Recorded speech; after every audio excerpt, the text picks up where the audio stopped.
দর্শক, আজ আমরা আপনাদের নিয়ে এসেছি দেশের অন্যতম দিনী শিক্ষা প্রতিষ্ঠান গোপালগঞ্জের টুঙ্গিপাড়া জামিয়া ইসলামী দারুল উলুম খাতুন ইসলাম খড়ডাঙ্গা মাদ্রাসায়।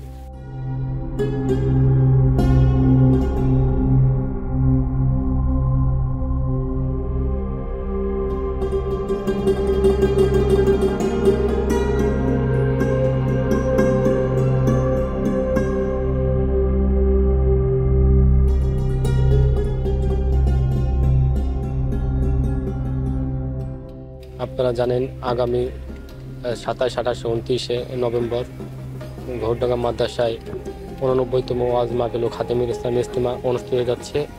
ইজতেমার শেষ পরিস্থিতি এবং শেষ মুহূর্তের কাজ অতি দ্রুত পর্যায়ে চলছে। আপনারা দেখতে পাচ্ছেন মাদ্রাসা ময়দানে প্যান্ডেলের কাজ, 2 স্তরের প্যান্ডেলের কাজ শুরু হয়েছে এবং মাদ্রাসার শিক্ষক এবং ছাত্ররা মিলে এবং মাদ্রাসা আশেপাশের সকল পেশার মানুষরা মিলে মাদ্রাসার কাজ অতি সময়ের ভিতরে শেষ করবে এবং প্রতি বছরের মতো এবছরও মাদ্রাসায় লক্ষ লক্ষ মানুষের সমাগম থাকবে এবং আইন শৃঙ্খলা বাহিনী এবং মাদ্রাসা কর্তৃপক্ষের স্বেচ্ছাসেবক দল মিলে মাদ্রাসায় নিরাপত্তা জোরদার করা হয়েছে এবং নিরাপত্তার চাদরে ঘেরা থাকবে মাদ্রাসা সহ আশেপাশের এলাকা।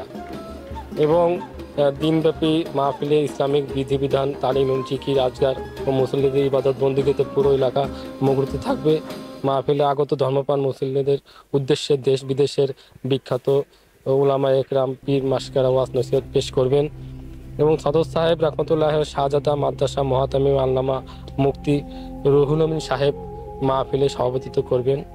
মাহফিলে আগত মুসলিমদের নামাজ সহ ইসলামিক অন্য অন্য বিধান পদ্ধতিতে শেখানোর কার্যক্রম হাতে নিয়েছে মাদ্রাসা কর্তৃপক্ষ। 1937 সালে সদর সাহেব খাতক বিখ্যাত আলেম মুজাহিদে আজম আল্লামা শামসুল হক ফরিদপুর রহমতুল্লাহ আলাহের মাদ্রাসাটির গোড়ারোপণ করেন। মাদ্রাসার দেশের শিক্ষা দিন বিস্তারের উল্লেখযোগ্য ভূমিকা রেখে আসছেন। ঘোড়ডাঙ্গা মাদ্রাসা প্রতিষ্ঠাকাল থেকে সমাজের বহুমুখী খেদমত ও আজগার দিয়ে আসছেন। আপনারা জানেন, প্রতি বছরের মতো এবছরও মাদ্রাসায় কঠোর নিরাপত্তা জোরদার করা হয়েছে। আইন শৃঙ্খলা বাহিনীর পাশাপাশি মাদ্রাসায় স্বেচ্ছাসেবক দল থাকবে এবং প্রতি বছরের মতো এবার লক্ষ লক্ষ মানুষের সমাগম ঘটবে এবং বিভিন্ন জেলা থেকে মুসল্লিরা আগমন করবে আমরা জানতে পেরেছি মাদ্রাসা কর্তৃপক্ষের কাছ থেকে।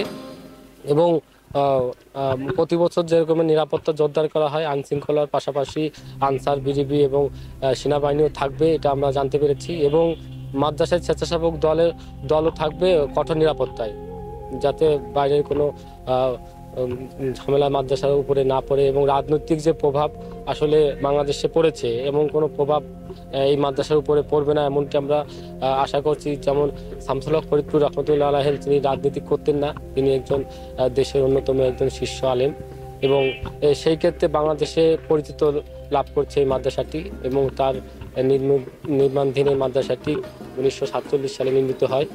সেই থেকে মাদ্রাসাটি আজ এই পর্যন্ত দাঁড়িয়েছে এবং বাংলাদেশের বিভিন্ন প্রান্তে মাদ্রাসাটি বিখ্যাত নাম এবং খ্যাতি গড়ে উঠতেছে।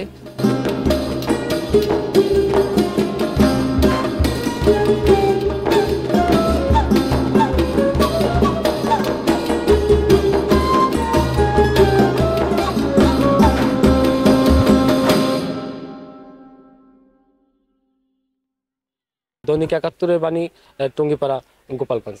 ধন্যবাদ।